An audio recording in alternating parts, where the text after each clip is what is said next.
Monday, 8:45 a.m., Manhattan Criminal Court, New York. Judge Victoria Chen, 52, sits in her chambers reviewing case files for the morning docket. 23 years on the bench. Impeccable record. Known for being tough but fair. She prides herself on being impartial. Colorblind, she calls it. The law is the law. Her clerk, Raymond, 28, knocks and enters. Raymond, Your Honor, the morning docket is ready. 15 cases. Mostly arraignments and bail hearings. Victoria, Thank you, Raymond. Coffee? Raymond, already on your desk. She's trained him well. Efficient, professional. Raymond is one of the good ones. Worked his way up from nothing. Brooklyn Public Schools, full scholarship to NYU Law. Living proof that the system works if you work hard. Victoria doesn't see race. She sees merit. Or so she tells herself. 9 a.m., Courtroom 4B. The courtroom fills. Public defenders with overstuffed briefcases, prosecutors in sharp suits, defendants in orange jumpsuits or street clothes, depending on whether they made bail. Victoria takes the bench, her robe, her gavel, her authority. Court is now in session, the Honorable Victoria Chen presiding. First case, People versus Jamal Thompson, charges possession with intent to distribute. A young black man, Jamal Thompson, 19, is led to the defendant's table. Thin, scared. Public defender beside him looking exhausted. Your Honor, my client is a first-time offender. He was found with a small amount of... Your Honor, the defendant was found with 28 grams of marijuana in a known drug trafficking area. He has a prior arrest for... Prior conviction or prior arrest? Arrest, Your Honor. Charges were dropped. Then it's irrelevant. Ms. Rodriguez, your client's plea... Jamal, not guilty, Your Honor. Victoria reviews the file. First offense, small amount. But the address catches her eye. Brownsville, Brooklyn. High crime area. Gang activity. Victoria, bail is set at $25,000. Ms. Rodriguez, Your Honor, that's excessive for a first-time... Victoria, he was in a high-risk area with intent to distribute. Bail stands. Next case. The bailiff leads Jamal away. His mother in the gallery starts crying. Jamal won't make bail. He'll sit in Rikers for months, waiting for trial. Victoria doesn't see this. She's already reviewing the next file. Case number 2, the contrast. Court clerk. People versus Connor Hastings. Charges, possession of a controlled substance. A young white man, Connor Hastings, 20, approaches the bench. Prep school haircut. Expensive lawyer beside him. Defense attorney, Mr. Blackwell. Your Honor, my client is a sophomore at Columbia University. He made a mistake at a party. First offense. No prior record. He's already enrolled in a substance abuse program. Prosecutor, Ms. Kim. Your Honor, the defendant was found with cocaine. Blackwell. A small amount for personal use. He's a student with a bright future. Incarceration would be counterproductive. Victoria reviews the file. Lives on the Upper East Side. Dean's List. Internship at his father's law firm lined up. Victoria. Mr. Hastings, this is a serious offense. Connor. I understand, Your Honor. I made a terrible mistake. I'm committed to getting help and turning my life around. Victoria. Bail is set at $5,000. I'm ordering mandatory drug counseling and community service. If you complete the program, we can discuss dismissal. Connor. Thank you, Your Honor. His parents smile with relief. He'll be out by lunch. Victoria doesn't notice the disparity. $25,000 bail, sitting in Rikers. $5,000 bail, out immediately. Charges likely dismissed. She sees high-risk area versus good family. Intent to distribute versus personal use. No future versus bright future. She doesn't see two 19-year-olds who made similar mistakes getting vastly different outcomes. Because she doesn't see race. She sees facts. Lunch. Chambers. Victoria eats lunch at her desk. Salad from the expensive place downtown. She's reviewing an article, Racial Disparities in Sentencing, a Statistical Analysis. She skims it, dismisses it. These studies never account for all the variables, she thinks. Criminal history, neighborhood, circumstances. It's not about race, it's about the law. Raymond enters with more files. Your Honor, the afternoon docket. Thank you. Raymond, can I ask you something? Of course. This morning's cases, the Thompson kid and the Hastings kid. Similar charges, different bail amounts. Do you think I was unfair? Raymond hesitates. He's been here before. Judges asking questions they don't really want answered. I think you made the decisions based on the information presented. But if you're asking if I noticed that the black kid from Brownsville got 5 times the bail for marijuana that the white kid from the Upper East Side got for cocaine, yes, I noticed. It wasn't about race. Thompson was in a known drug area with intent to distribute. Hastings was at a college party with personal use, different circumstances. Were they? Or did you just see different futures because of where they live and what they look like? Raymond, I don't see color. I see facts. With respect, Your Honor, when you say you don't see color, what you're really saying is, you don't see me. You don't see what I navigate every day. You don't see the assumptions people make. And you don't see how the system treats people who look like me differently. That's not fair. Your Honor, I'm not saying you're a bad person. I'm saying we all have biases. Acknowledging them is the first step. He leaves. Victoria sits alone with her salad, irritated. I don't have biases. I've dedicated my career to justice.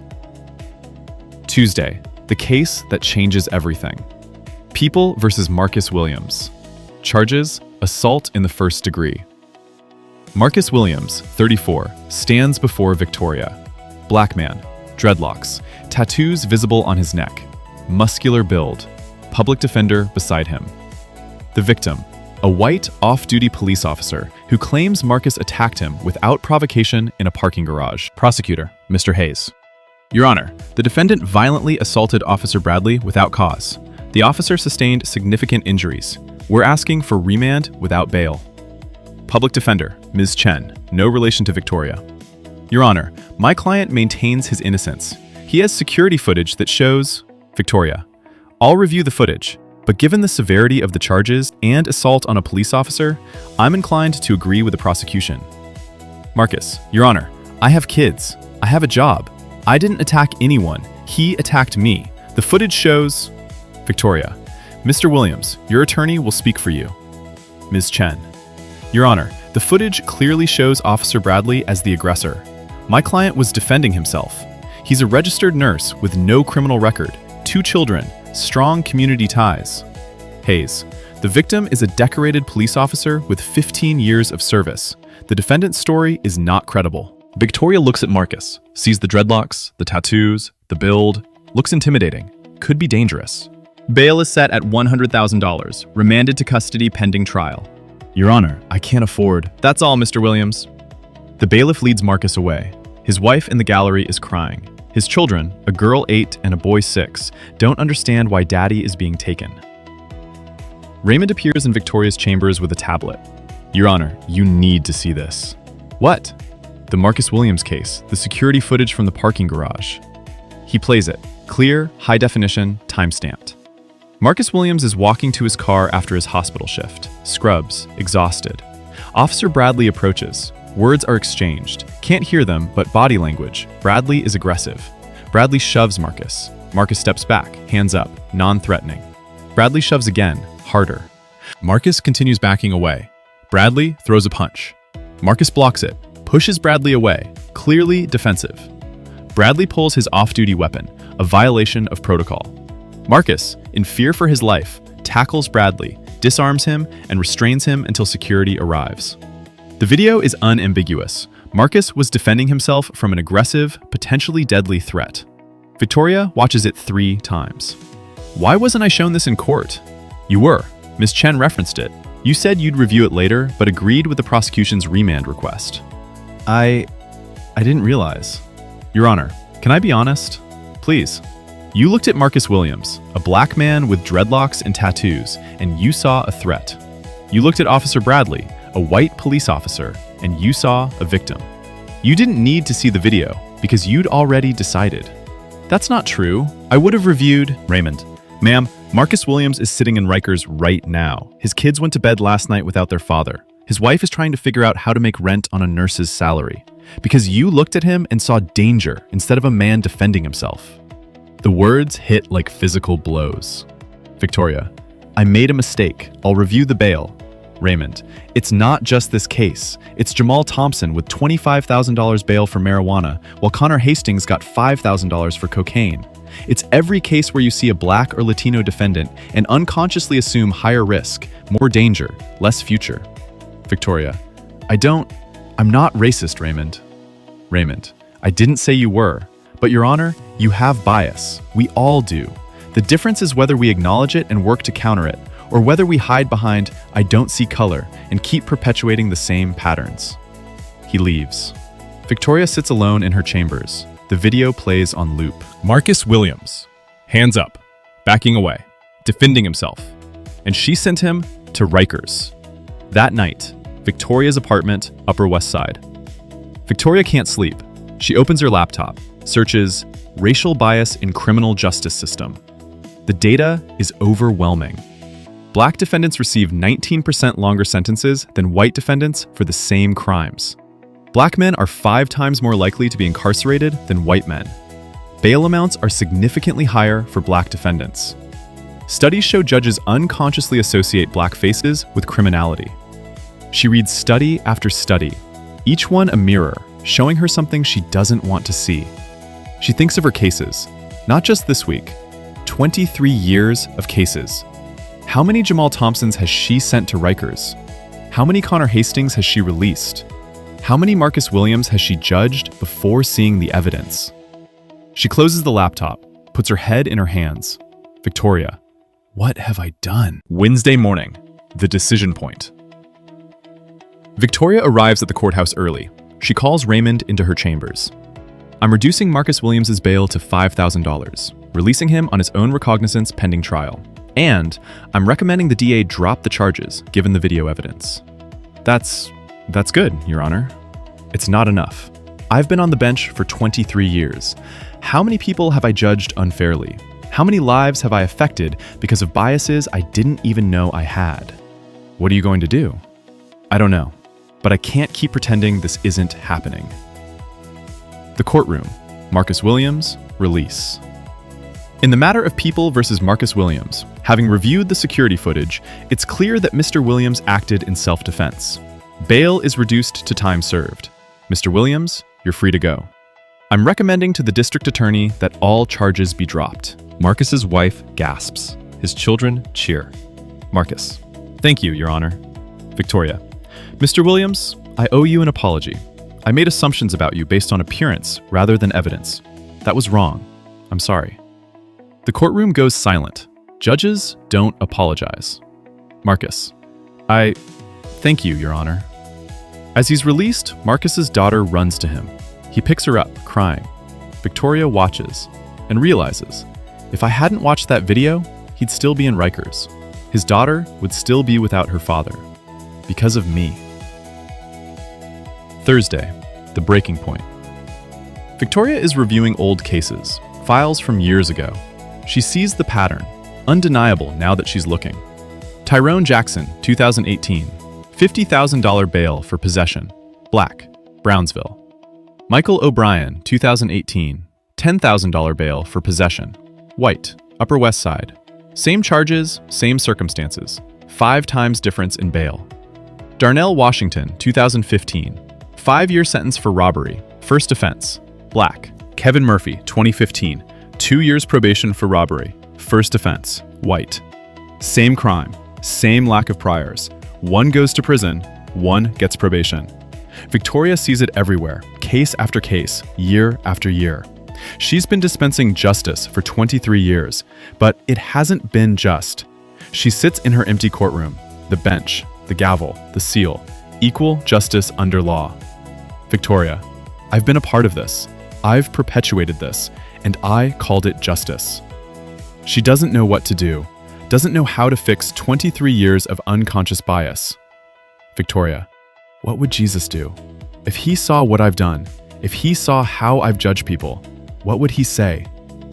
The courtroom goes silent, not just quiet, silent. The hum of the ventilation stops. The distant sounds of the building disappear. The dust particles floating in the afternoon sun freeze mid-air. Victoria looks up. The light has changed. Softer. Golden. Like dawn breaking in a place beyond time. Voice from the gallery. He'd say, "I came so that the blind might see." Victoria turns. Jesus sits in the gallery. Not the sanitized European Jesus of Sunday school paintings. Middle Eastern. Carpenter's hands. Dust on his sandals. Eyes that see everything and still love. Victoria, standing, backing away. "This isn't real. I'm exhausted, stressed. I'm having a breakdown." Jesus. "You're having a breakthrough. There's a difference." Victoria. "Who are you?" Jesus. "You know who I am. You asked what I would do. I'm here to show you what I did when I encountered prejudice, judgment, and people who thought they were dispensing justice." Victoria. "I'm losing my mind." Jesus. "No, you're finding your conscience. For 23 years, you've been asleep. This is you waking up." Victoria. "I'm a good person. I've dedicated my life to justice." Jesus. "Have you? Or have you dedicated your life to maintaining a system that calls itself justice while crushing the vulnerable?" The words should feel like accusation. Instead, they feel like surgery, painful but necessary. "I didn't mean to. I didn't know." "I know. That's why I'm here. Come, walk with me." He extends his hand. Victoria stares at it, scarred, calloused. The hands of someone who knows injustice intimately. Where? To moments that matter, so you can see how I treated the people you've been judging. Victoria hesitates, then takes his hand. The courtroom dissolves. The woman at the well. They're standing in blazing sunlight, ancient Samaria, a well, the smell of dust and heat. Where are we? A moment I lived. Watch. A woman approaches the well, maybe 35. Samaritan, Victoria can tell by her clothing. She's alone in the midday heat. Other women come in the cool morning. This woman comes at noon because she's an outcast. Younger Jesus, dusty, tired, fully human, sits by the well. The disciples are gone. It's just Jesus and the woman. Young Jesus, will you give me a drink? The woman freezes. Jews don't speak to Samaritans. Men don't speak to women in public. And this woman's reputation, everyone knows. Samaritan woman, you're a Jew. I'm a Samaritan. How can you ask me for a drink? Young Jesus, smiling. If you knew who was asking, you'd ask me for living water. Samaritan woman, sir, you don't even have a bucket. Where would you get this water? Young Jesus, everyone who drinks this water will be thirsty again, but whoever drinks the water I give will never thirst. Samaritan woman, give me this water. Young Jesus, go get your husband. Samaritan woman, I don't have a husband. Young Jesus, you're right. You've had 5 husbands, and the man you're with now isn't your husband. She should run. He knows her shame. But instead of condemnation in his eyes, she sees compassion. Samaritan woman, I can see you're a prophet. Tell me, should we worship here or in Jerusalem? Young Jesus, the time is coming when it won't matter where you worship. God is spirit, and true worshipers will worship in spirit and truth. He's looking for people like you. Samaritan woman, like me? I'm a Samaritan, a woman, a sinner. Young Jesus, you're a daughter of God, and I see you. Tears stream down her face. No one has seen her in years. They've seen her reputation, her mistakes, her ethnicity, her gender. But Jesus sees her. She runs back to her village, transformed. Samaritan woman, come see a man who told me everything I ever did. Could he be the Messiah? The village, the same people who've shunned her for years, comes running. Present Jesus and Victoria watch the scene fade. Victoria, she was an outcast. Wrong ethnicity, wrong gender, wrong reputation. Jesus, yes. Victoria, and you spoke to her, offered her living water, called her a worshiper. Jesus, I saw her, not her category, not her mistakes. Her. Do you see the difference? Victoria, tears starting. I don't see people. I see categories. Black defendant, white victim, dangerous neighborhood, good family. I've been judging by category for 23 years. Jesus, I know, and it's crushing you now that you see it. Come. The Good Samaritan. The scene shifts. They're on a road, dusty, rocky, dangerous. A Jewish man lies beaten, stripped, bleeding on the roadside. Robbers left him for dead. A priest approaches, sees the man, crosses to the other side of the road. Too busy, too important, doesn't want to be ritually unclean. A Levite, a temple assistant, approaches, sees the man, also crosses to the other side. Then a Samaritan approaches, the enemy, the despised ethnicity, the other. He stops, gets off his donkey, binds the man's wounds with his own supplies, puts him on his own donkey, takes him to an inn, pays for his care. Samaritan, to the innkeeper, take care of him. Whatever it costs beyond this, I'll repay when I return. The innkeeper is shocked. A Samaritan helping a Jew? Present Jesus and Victoria watch. Jesus, do you see? The religious leaders, the ones who knew the law, who claimed to serve God, walked past. But the despised outsider stopped. Who was the neighbor? Victoria, the Samaritan. Jesus, yes, because he saw a human in need, not an enemy. He saw dignity, not category. Victoria, every day in your courtroom, beaten and bleeding people stand before you. Do you see them? Or do you cross to the other side because they're the wrong category? I cross to the other side. I don't even realize I'm doing it. I see their neighborhood and I've already decided. I see their appearance and I've made assumptions. I don't see them as fully human. Jesus, but now you do. And that sight, that recognition, is the beginning of justice. Come. Jesus touches the leper. The scene shifts. A village. Younger Jesus teaching. A crowd. Suddenly, people scatter, screaming, running. A leper approaches. Skin diseased. Bandages. A bell around his neck that he's supposed to ring to warn people.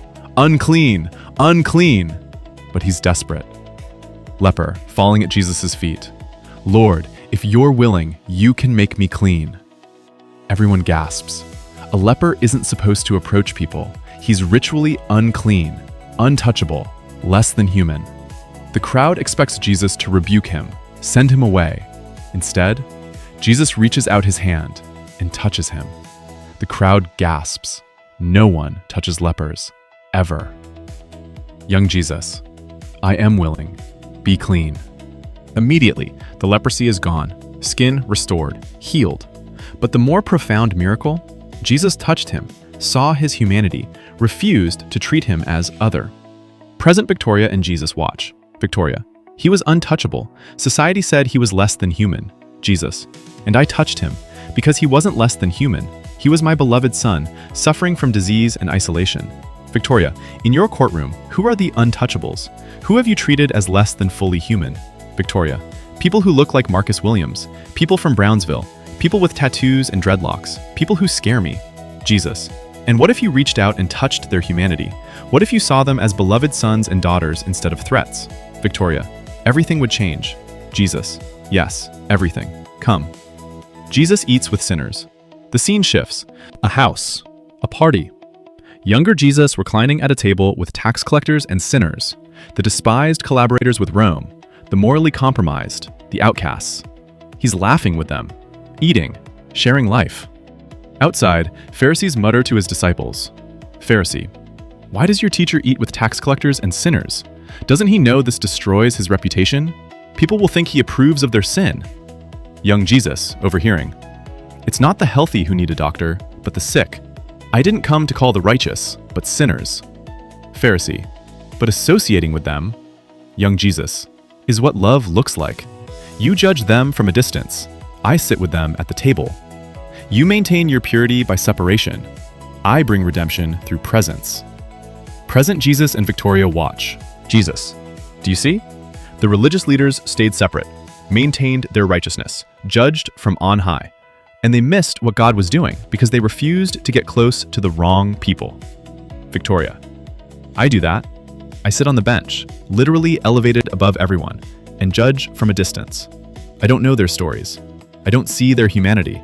I just see cases.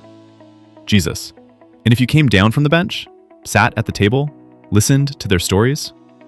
Victoria, I'd see people, not categories. Jesus, yes. Come, one more. The Canaanite woman. The scene shifts. A road near Tyre and Sidon, Gentile territory. A Canaanite woman runs after Jesus and his disciples. Canaanite woman. Lord, Son of David, have mercy. My daughter is demon-possessed. The disciples are annoyed. Disciple. Send her away. She's bothering us. Jesus initially doesn't answer. Testing? Teaching? Canaanite woman falling at his feet. Lord, help me. Young Jesus. It's not right to take the children's bread and throw it to dogs. It sounds harsh, but there's something in his eyes. He's setting up a teaching moment. Canaanite woman, clever, persistent. Yes, Lord, but even dogs eat the crumbs that fall from the master's table. Jesus smiles, genuine delight. Young Jesus. Woman, your faith is great. Your request is granted.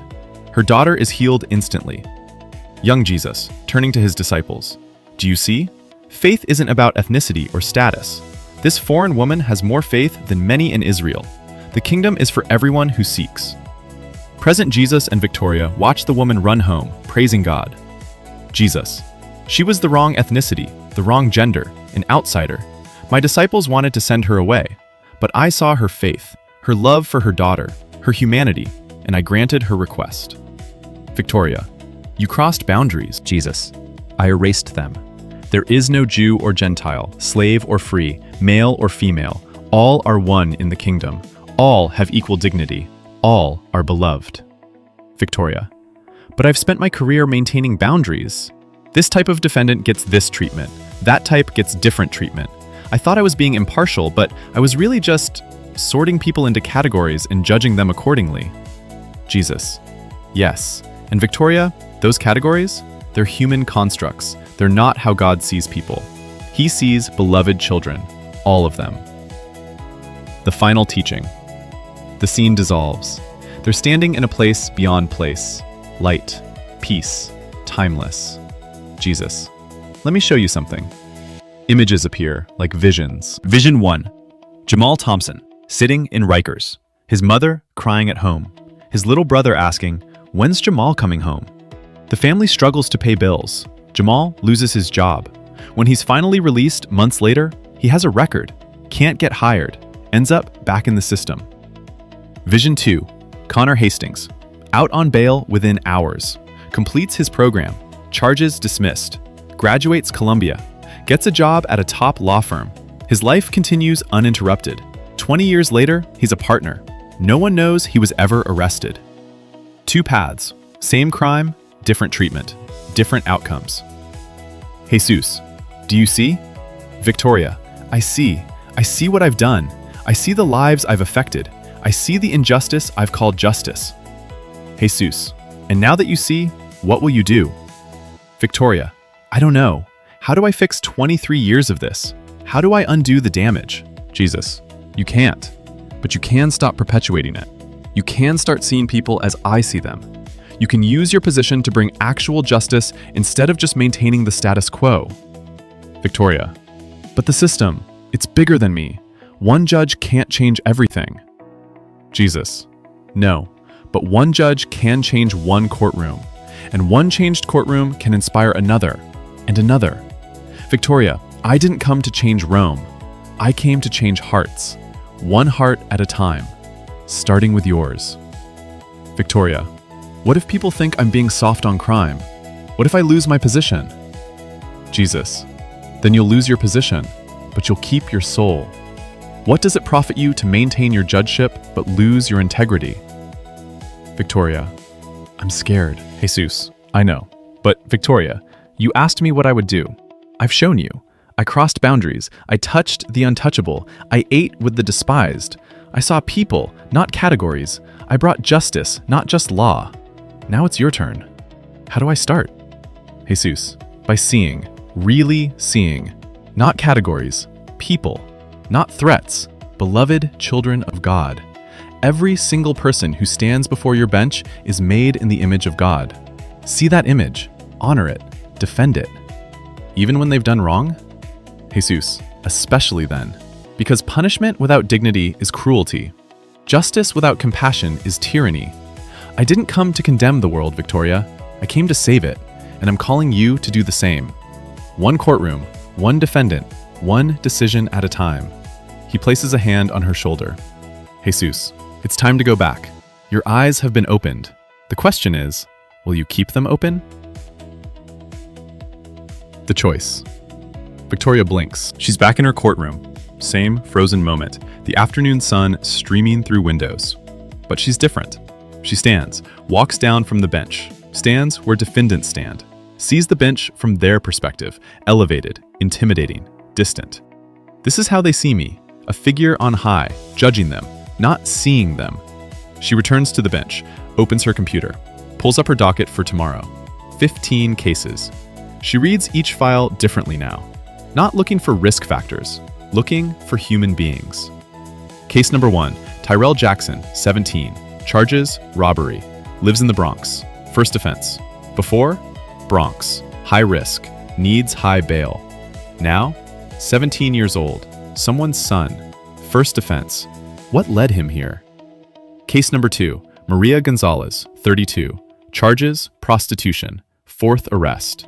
Before, repeat offender, needs intervention or jail. Now, 32, 4 arrests. What trauma is she running from? What help does she need? She reads all 15, sees names, faces, stories, people. Then she writes an email to the Chief Administrative Judge. Judge Morrison, I need to request a meeting. I've become aware of significant disparities in my sentencing and bail decisions over the past 23 years. I believe I've been operating with unconscious racial bias that has resulted in unjust outcomes for defendants of color. I'd like to discuss mandatory bias training for all judges, a review of bail practices, and the possibility of reviewing past cases for potential injustice. I understand this may affect my position. I accept that consequence. Respectfully, Victoria Chen. She hovers over send. This could end her career. Admitting bias, requesting investigations of her own decisions. Other judges will resent it. Prosecutors will push back. But she thinks of Jamal Thompson, Marcus Williams, all the people she didn't see. She clicks send. Thursday morning, the meeting. Judge Morrison, 67, senior administrative judge, sits across from Victoria in his office. Morrison. Victoria, your email was surprising. In 30 years, I've never had a sitting judge request an investigation of their own decisions. Victoria, I know, but it's necessary. Morrison, you realize what you're opening up. If we find disparities, you could face disciplinary action. Your decisions could be appealed. Your reputation. Victoria, my reputation is built on injustice. I'd rather lose my reputation than perpetuate that injustice. Morrison, what brought this on? Victoria, I watched a video, Marcus Williams defending himself from an aggressive officer. And I realized I'd sent him to Rikers because I looked at him and saw danger, instead of a nurse defending his life. And then I started reviewing my cases, and I saw the pattern. Black defendants, brown defendants, higher bail, longer sentences, harsher treatment. All while I told myself I didn't see race. Morrison, Victoria, we all have biases. Then we all need to address them, especially those of us with the power to take people's freedom. This is going to be complicated. Justice is complicated, but it's necessary. I'll convene a committee, but Victoria, be prepared. This won't be popular. I know. Friday, the courtroom shift. Victoria's morning docket, but she's different. Case number 1, Tyrell Jackson, 17, robbery charges. Your Honor, the defendant participated in an armed robbery. We're requesting $50,000 bail. Your Honor, my client is 17, first offense. He was with older kids who pressured him. He's enrolled in school. Mr. Jackson, please stand. Tyrell stands, scared, young, so young. Tyrell, I want to understand. What happened? Tyrell, I was with some guys from my building. They said we were just going to scare someone. I didn't know they had a gun. When I saw it, I tried to leave, but... Your Honor, the defendant's version... I'm listening to the defendant. Continue, Tyrell. I panicked. I ran, but they caught me with the others. Your Honor, I didn't rob anyone. I didn't even know it was happening until it was too late. Victoria reviews the file. Tyrell didn't touch the weapon, didn't take anything, tried to leave, caught up in someone else's crime. Bail is set at $1,000. Tyrell, I'm releasing you to your mother's custody.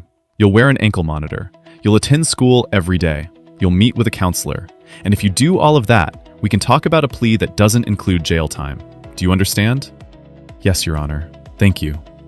His mother in the gallery sobs with relief. Case number 2, Maria Gonzalez, Prostitution. Fourth arrest.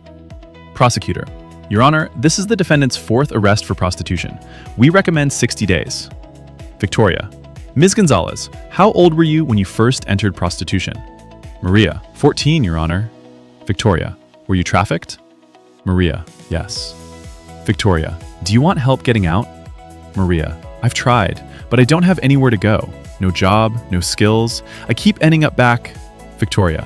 Ms. Gonzalez, I'm dismissing the charges. I'm ordering you into a residential treatment program for trafficking survivors. It's 90 days. Housing, job training, counseling. Will you go? Maria. You're not sending me to jail? Victoria. You're a victim, not a criminal. Will you accept the program? Maria. Yes. Yes, Your Honor. The morning continues. Case after case. Victoria sees people, asks questions, listens, makes decisions based on humanity, not categories. The prosecutors are confused. The public defenders are shocked. The defendants are seen, maybe for the first time in their lives. Week 2. The pushback email from Prosecutor Hayes. Judge Chen, your recent rulings are concerning. Low bail amounts for serious offenses. Dismissals for repeat offenders. We need judges who are tough on crime, not soft. Respectfully requesting you recuse yourself from criminal cases. Victoria replies, Mr. Hayes, I'm not being soft on crime. I'm being smart on justice. There's a difference. I will not recuse. Meeting with fellow judges. Judge Carson, Victoria, what's going on? You're releasing everyone. You're creating a public safety issue. Victoria, I'm treating defendants like human beings, and I'm making decisions based on evidence, not fear. You're going to get someone hurt. Low bail, people reoffend. Show me the data, because the data I've seen shows that high bail doesn't reduce recidivism. It just punishes poverty, and it disproportionately affects Black and brown people. Are you calling us racist? I'm saying we have biases. I'm saying the system has disparities, and I'm saying we have a responsibility to address them instead of perpetuating them. Month 3. The investigation. The committee reviewing Victoria's past cases releases preliminary findings. Over 23 years, Black defendants received on average 27% higher bail than white defendants for similar charges. Latino defendants received 19% higher. Black defendants were 34% more likely to be remanded without bail. Sentencing disparities. Black defendants averaged 18 months longer sentences for comparable crimes. The report is damning, and it's not just Victoria. It's systemic across the court. But Victoria is the only one who asked for the investigation. The media covers it. Judge admits racial bias in sentencing. Some headlines praise her courage. Others condemn her as activist judge. The transformation, 1 year later. Victoria's new approach. Judge Victoria Chen, 53, still on the bench, but different. Every morning before court, she prays, "Help me see people as you see them. Help me bring justice, not just law." She's implemented changes. Number 1, defendant questionnaires. Before bail hearings, defendants fill out forms about their lives, families, jobs. She reads them before court. Number 2, bail reform. She uses a risk assessment tool that's evidence-based, not appearance-based. Number 3, community partnerships. She connects defendants with services, mental health, addiction treatment, job training, instead of just jail. Number 4, sentencing circles. For certain cases, she invites community members to participate in sentencing decisions. The results? Her courtroom has the lowest recidivism rate in the district. 73% of defendants complete their programs successfully. Jail population from her court is down 41%. Community trust in the justice system is up. But it's not easy. She faces constant criticism. Prosecutors push back. Some victims feel she's not tough enough. But every day she sees people, not categories, people. The case that proves it. People versus Marcus Williams. The case comes back. The DA dropped assault charges, but Marcus is suing Officer Bradley for excessive force and false arrest. Victoria recuses herself, too close to the case. But she attends the trial as an observer. Marcus testifies, tells his story. The jury sees the video. They award Marcus $1.2 million in damages. After the verdict, Marcus approaches Victoria in the hallway.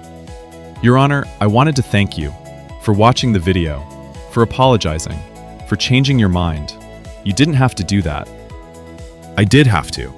I was wrong, and I'm sorry you suffered because of my bias." You know what the crazy thing is? When I was in Rikers those 2 days, I kept thinking, this is what the system does to people like me. I was angry, ready to give up on justice. But then, you released me, apologized, and I thought, maybe the system can change. Maybe people can change. We can. We must. What you're doing now, the reforms, the way you see people, it matters. My kids watched you apologize to me, and they learned people in power can admit mistakes. That's huge. The legacy, 5 years later. Judge Victoria Chen, 57. Victoria has become a leader in criminal justice reform. She's trained hundreds of judges in recognizing bias, written op-eds, testified before Congress. But the work she's most proud of? Her courtroom. Every day, seeing people. The speaking engagement. Victoria is keynoting at a national judicial conference. Justice Beyond Bias, a judge's journey. 5 years ago, I believed I was impartial, colorblind, fair. I was wrong. The room, full of judges, goes silent. For 23 years, I sentenced black and brown defendants more harshly than white defendants for the same crimes. I set higher bail. I gave longer sentences, all while telling myself I didn't see race. The statistical analysis of her own cases. This is my record, undeniable racial disparities. And I'm not unique. Studies show this pattern across the country. We all have biases. The question is, will we acknowledge them and change? Or will we keep hiding behind, "I'm just following the law"? What changed for you? I saw a video, a black man defending himself from an aggressive officer. And I realized I'd send him to jail because I looked at him and saw danger instead of a nurse protecting his life. That moment broke something open. I couldn't unsee it. She pauses. I started asking, what would Jesus do? And I realized Jesus crossed every boundary. He touched lepers. He ate with sinners. He defended an adulteress from execution. He saw people, not categories. And he called those with power to do the same. Another judge. But we have to maintain order. Public safety is maintained by justice, not by mass incarceration. My courtroom has the lowest recidivism rate in New York. Why? Because I treat defendants like human beings. I connect them to resources. I see their potential, not just their mistakes. That's not soft on crime. That's smart on justice. The awards and recognition. Victoria receives the Thurgood Marshall Award for Judicial Excellence. In her acceptance speech, I don't deserve this award. For 23 years, I perpetuated the same injustices that Justice Marshall fought against. But 5 years ago, I had a choice: keep going or change. I chose change, and I'm here to say it's never too late. Every judge in this room can choose to see defendants as fully human, to recognize our biases, to bring actual justice instead of just law. That's the legacy Justice Marshall left us. Let's honor it. The final word, 10 years later. Victoria at 62, retirement.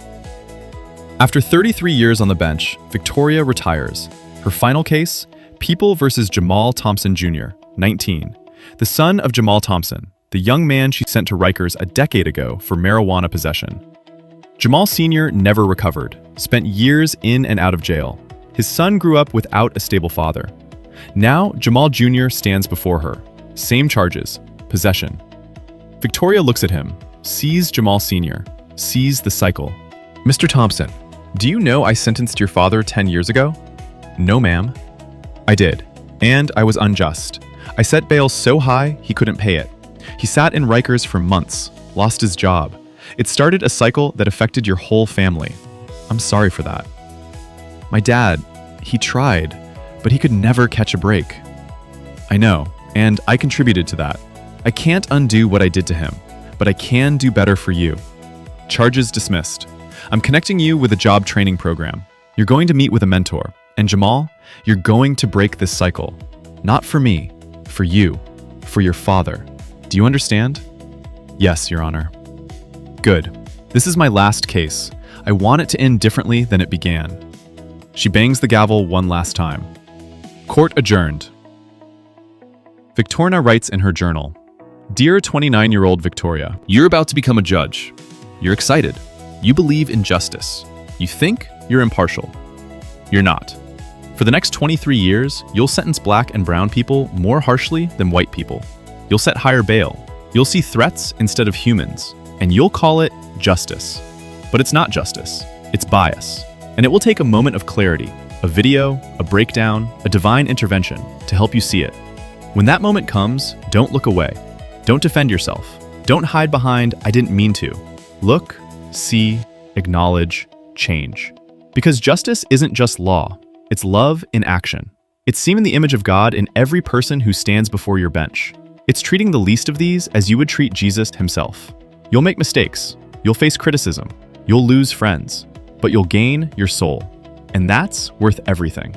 With hard-won wisdom, your future self. She closes the journal, leaves the courthouse for the last time, and goes to volunteer at a reentry program for formerly incarcerated people. Because the work doesn't stop at the bench. 20 years later, the documentary. A filmmaker creates a documentary, Justice Reformed, the Victoria Chen story. It traces her journey from unconscious bias to radical justice reform. Includes interviews, Marcus Williams. She sent me to Rikers unjustly, but she also apologized, changed, spent the rest of her career making it right. That's rare. That's real accountability. Jamal Thompson Jr. She couldn't save my dad, but she saved me, dismissed my charges, connected me to resources. I'm a social worker now because of her. Judge Raymond Carter, Victoria's former clerk, now a judge himself. She taught me that justice isn't blind. It's clear-eyed. It sees people, all people, fully, and treats them with dignity. Victoria, now 72. People ask if I regret my career. I regret the first 23 years, but the last 10, those mattered, because I finally understood. You can't have justice without compassion. You can't have law without love. And you can't judge people faithfully if you don't see the image of God in every single one. The closing meditation. In a world obsessed with order and safety, Jesus asks a radical question. Which of these three do you think was a neighbor? The lawyer answers, the one who showed mercy. And Jesus says, go and do likewise. Victoria Chen spent 23 years judging from on high, seeing categories, maintaining order, dispensing law, but not justice. Because justice isn't just law, it's love. It's seeing people as God sees them, beloved, valuable, worthy of dignity. The Samaritan woman, wrong ethnicity, wrong gender, wrong reputation. Jesus saw her. The leper, untouchable, unclean, less than human. Jesus touched him. The tax collectors and sinners, despised, rejected, condemned. Jesus ate with them, and he asks us, go and do likewise. Who are the untouchables in your world? Who have you dismissed? Who have you judged without seeing? What if you saw them as Jesus sees them, as beloved children, as image bearers, as fully, completely, eternally human? Justice isn't blind. It sees clearly. It sees color, context, humanity. And it responds with compassion, not just punishment. What would Jesus do in a courtroom? He'd come down from the bench, sit with the accused, touch the untouchable, and bring justice that looks like love, every single time. Discussion questions for groups. 1. Have you ever experienced prejudice or bias? How did it affect you? 2. Where do you see unconscious bias in your own life? Work, church, daily interactions? 3. Jesus touched the leper when everyone else kept their distance. Who are the untouchables today? 4. Victoria said, I don't see color. Why is that problematic? What's the alternative? 5. The Good Samaritan saw a human in need, not an enemy. When have you crossed to the other side of the road? Why? 6. How do we balance justice, accountability, with mercy, compassion? 7. What systems in our society perpetuate inequality? What's our role in changing them? 8. Victoria's change cost her reputation and relationships. What would it cost you to confront bias? 9. Jesus ate with tax collectors and sinners. Who would he sit with today that would scandalize religious people? 10. What's one bias you need to acknowledge? One action you can take to see people differently?